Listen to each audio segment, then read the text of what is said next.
योगेश यादव जी मेरठ से। श्री यादव। गुरुदेव आपके चरणों में कोटि कोटि प्रणाम।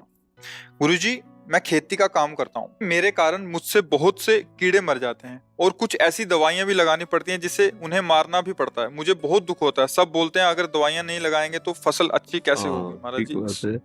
पर जो अतिथि सेवा और साधु सेवा और अन्य जीवों की सेवा बनती है ना, उससे उसके सारे दोष नष्ट हो जाते हैं।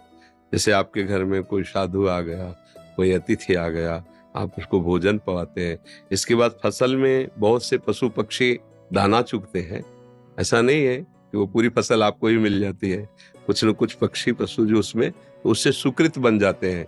अतिथि सेवा से संपूर्ण पाप नष्ट हो जाते हैं गृहस्थ के।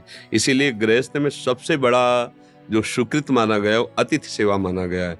आए हुए कोई साधु महात्मा, कोई भूखे भोजन पवा दिया, कोई ऐसे हैं कि जिनको आटा चाहिए थोड़ा आटा दे दिया। भाई मान लो अपनी सामर्थ्य के अनुसार ये जो दरवाजे पर आए हुए भिक्षुक जनों को दे दिया, उससे सारे उसके दुष्कृत नष्ट हो जाते हैं। वो जैसे अब सोहनी लगा रहे हैं, पोछा लगा रहे हैं, तो अनजाने में भी कुछ जीव मर जाते हैं उसमें। अब ये चेष्टा ऐसी है, अगर कोई कहते बिल्कुल नहीं मरते तो ऐसा असंभव। सोनी चाहे हम फूल झाड़ू ही क्यों ना लगा रहे हो, पर कोई लोग कोई जीव अंग भंग हो जाते, बहुत कोमल अंग होते हैं उनके। अच्छा पोछा लगा रहे हैं तो जरा सी असावधानी में 10-5 चींटी तो मरी जाएंगी पूरे पोछा लगाने में। अब ये गृह सेवाएं हैं। अब इन सेवाओं में जब कोई घर में संत महात्मा पधारता है, उनका चरणामृत डाला जाता है घर में धो के, उनको प्रसाद पकाया जाता है, सारे दुष्कृत नष्ट हो जाते हैं।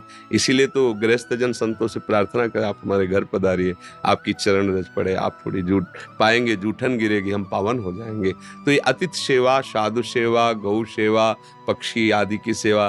पहले घर में जब रोटी बनती थी ना, तो उसमें से पहली रोटी गाय को निकाली जाती थी। ये बचपन में हमने देखा।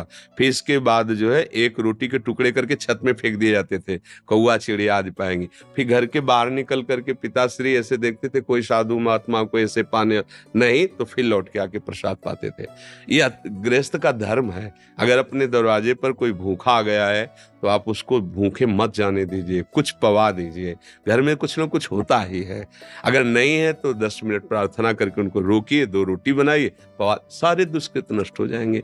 इसीलिए कभी कभी कहा जाता है कि आप संतों को जाओ, निमंत्रित करो, उनको बुलाओ। जैसे अब प्रायः संत धाम आदि में ही वास करने लगे, क्योंकि कलिकाल की ऐसी चाल बन गई। तो अब क्या है कि फिर धाम आदि की यात्रा करो। जैसे प्रयाग चले गए, वृंदावन आ गए, किसी 1-2 साधु को कुछ पवा दिया, उनके चरण प्रणाम कर, परिक्रमा की, ये सब नष्ट हो जाता है अपराध। ऐसा कोई शरीरधारी नहीं है जिससे शुभ न बनता हो और जिससे अशुभ न बनता हो, क्योंकि शरीर शुभ अशुभ दोनों से मिश्रित है।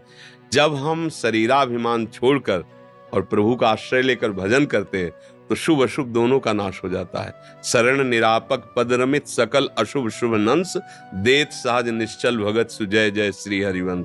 गुरुदेव के प्रताप से, आचार्य के प्रताप से जब हृदय में भक्ति होती है तो पुण्य और पाप दोनों का नाश हो जाता है और भगवत प्राप्ति कर लेता है। इसलिए कहीं भी रहो, किसान हो, व्यापार हो, कोई भी कार्य कर रहे हो, नाम जप करो और दूसरों का सुख चाहो। अगर सुखी होना चाहते हो तो गूढ़ बात है, दूसरों को दुखी करके कोई सुखी नहीं हो सकता। दूसरों को सुख देने की भावना रखो और कुछ ऐसे कर्तव्य कर्म होते ही हैं। अब जैसे पैदल आप चल रहे हैं तो आप क्या समझते हैं कोई जीव हत्या नहीं होती? किससे नहीं होती? आकाश में थोड़ी चलोगे। आप श्वास ले रहे हो, क्या जीव हत्या नहीं हो रही?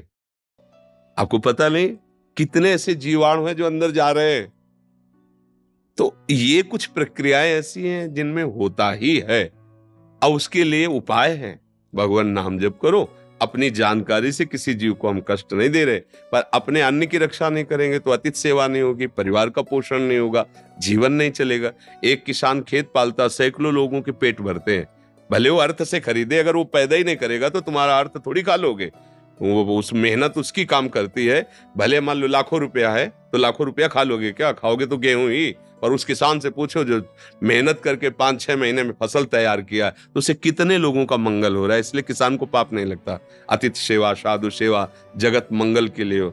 हमारे यहाँ तो भारत में बड़ा जोर का नारा लगाया है, जय जवान जय किसान। ले हाँ, तो आप किसान है तो ये न सोचे कि आपकी भक्ति कमजोर है। नहीं, ये हम बोल तभी पा रहे जब रोटी पा रहे हैं, और रोटी तभी पा रहे जब आप वहाँ गेहूं पैदा कर रहे हैं। अगर आप गेहूं पैदा बंद कर दे तो रोटी कहाँ से मिलेगी? ये बात